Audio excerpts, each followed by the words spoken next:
Okay, so our essential question today is, am I able to solve one or two variable equations?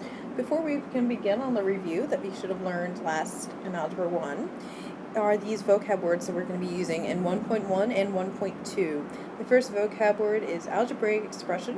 That means it includes one variable with operations. So it could be a plus, minus, multiplying, dividing. It does not matter. It's going to have at least one operation. It will never have an equal sign. So the example that I have is 2x plus 3. That is the expression. The next vocab word that we need to worry about is the independent variable. That is the variable that's inside the equation. Most of the time it's going to be our x, but throughout Algebra 2 we're going to use different variables that represent the independent variable. Lastly is the dependent variable. That is the variable outside the equation. So in this example that I'm going to put down, it's y equals 9x plus 7. Our two variables are x and y. X is going to be my independent because it is inside the equation. Okay? And my y is going to be my dependent. What this essentially means is that when we plug in values for x, it makes a difference of what y is going to be. So the number inside is always going to be my independent variable.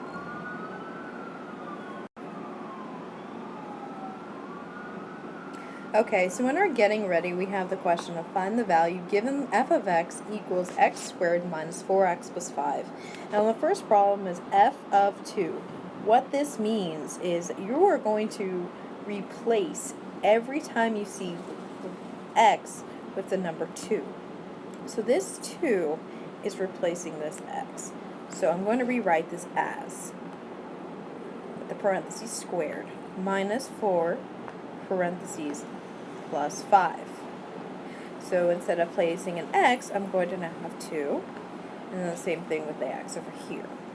So now it correlates. So now we're going to use our order of operations. So now this is going to be 4 minus 8 plus 5, which is equal to negative 4 plus 5, which is equal to positive 1.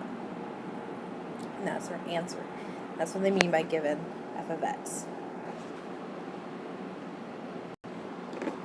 Okay, on this slide we have the find the slope and the y-intercept. So this formula y equals mx plus b is incredibly important.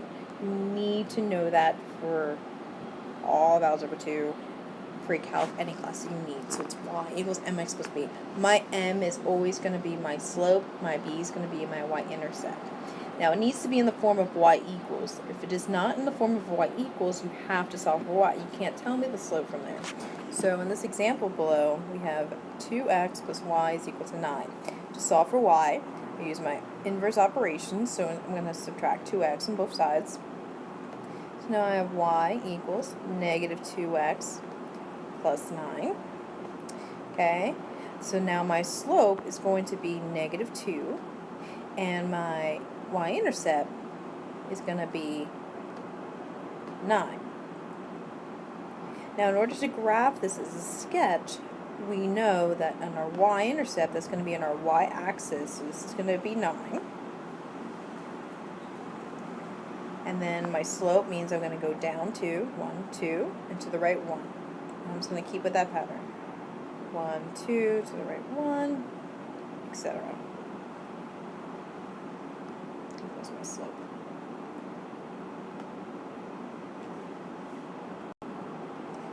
Okay, so now here we have solving for x, another one like this. We're going to be using our PEMDAS rules. So every time we have a pair of parentheses and a 3 in front, we're going to use the distributive property. So the distributive property, take that 3, we're going to distribute with each term. If you don't do it with each term, you're going to mess up the entire problem. So we now have 3x plus 6 plus 4 equals 5x plus 7. Now I didn't change the 4 or 5x or 7, I only changed that I distribute the 3. Now we're going to combine like terms, so 6 and 4, so now we have 3x plus 10 equals 5x plus 7. Now in order to solve for a variable, you need to have x on one side. So I am going to move the 3x to the right side by subtracting it. Now I know I have to subtract because that is a positive 3. So now we have 10 equals 5 minus 3 is 2x plus 7. Now I'm almost done. In order to isolate x, in order to get it by itself, I still need to get rid of that 7. So I'm going to subtract 7 on both sides. I have 3 equals 2x. Lastly, since 2 is multiplying x, I'm going to divide by 2. So now I have x. When you see a problem like this, my biggest recommendation is to multiply these two terms together and these two terms together. That would be my first step. That will make things a little bit easier. So how you can do it is you can rewrite it as 0.25 times 7. Get that in the calculation. And then put x next to it.